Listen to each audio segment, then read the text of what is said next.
Kimchi Jjigae is a hearty Korean stew made with the fermented kimchi, meat or tofu, and other ingredients. Traditionally, Kimchi Jjigae is made with fatty pork, but it can be customized to your taste. Hello everyone and welcome to Lounging with Lenny. My name is Lenny. In today's video episode, I'll show you how to make my favorite Korean dish, Kimchi Jjigae. So stay tuned and make sure to watch the video to the end.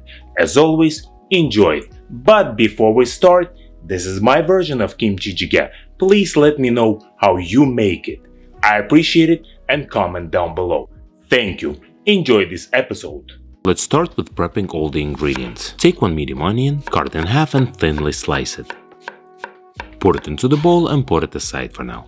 Take one bunch of scallions, I got 6 scallions in my bunch, and cut it small.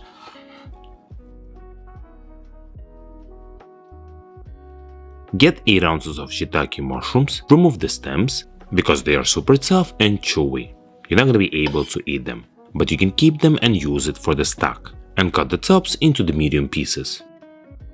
Kimchi Jjigae is a staple in Korean households, often eaten at least once a week, and it's considered a quintessential comfort food. The stew base is made with longer fermented kimchi, which add complex flavors and nutritional benefits. Today for the meat I'm using 1 pound of flank steak. Cut it in half and slice it thin against the grain. Kimchi existed as non-spicy pickled vegetable long ago 1392, and only after chili peppers were introduced to Korean peninsula in mid-era, the traditional variation of kimchi that we know today was created, and Kimchi Jjigae is assumed to be developed around this time as well. If you like my YouTube channel, do not forget to subscribe to it, press the bell, press notify me to get notified about my new videos. Kimchi is a core ingredient in this dish, and other ingredients are dependent on the personal preferences. Usually Kimchi Jjigae is served with rice and other traditional side dishes. Couple of weeks ago I made my delicious Napa cabbage kimchi. The recipe you can check in the right corner right now. And this kimchi I'll be using for my Kimchi Jjigae. But first let's taste it. That's a perfect kimchi. I love it, perfectly fermented. Take a measuring cup and pour kimchi brine in it. Approximately I will need about half a cup of it. Take kimchi and transfer it into the bowl.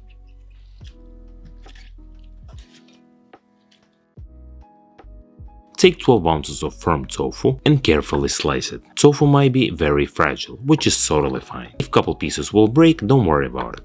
And again, tofu is absolutely optional. This is my version of Kimchi Jjigae. All the ingredients are prepped and now let's cook it. Preheat the pot to medium heat, pour some vegetable oil, add onions, shiitake mushrooms. If you don't have no shiitake mushrooms, you can substitute it with enoki mushrooms as well, and scallions, but reserve some scallions for decoration later. Saute the vegetables on a medium heat for about 2 minutes. Add kimchi in. It's better to use older kimchi because it got stronger taste, more probiotics, and good lactobacteria. Saute it for a couple of minutes. Pour half a cup of kimchi brine.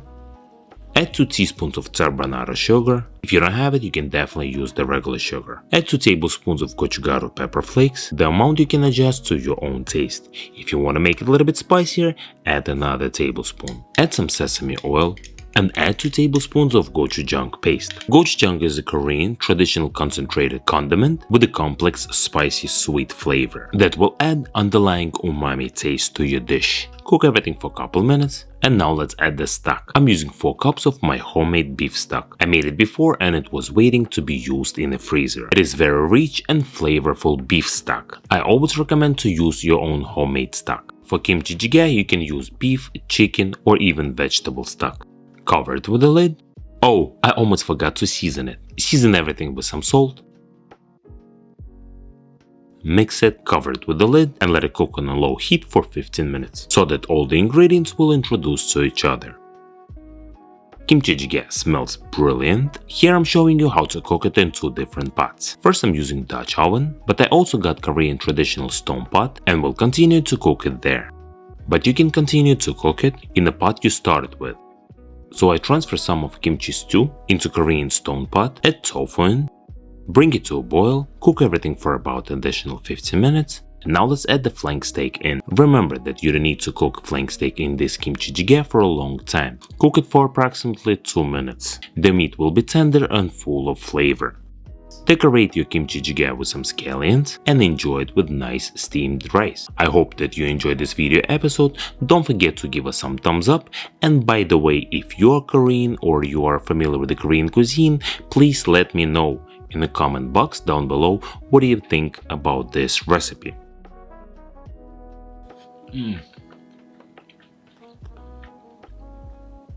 I got so much flavor, spicy, sour, umami flavor, slightly sweet. It's a home run for sure.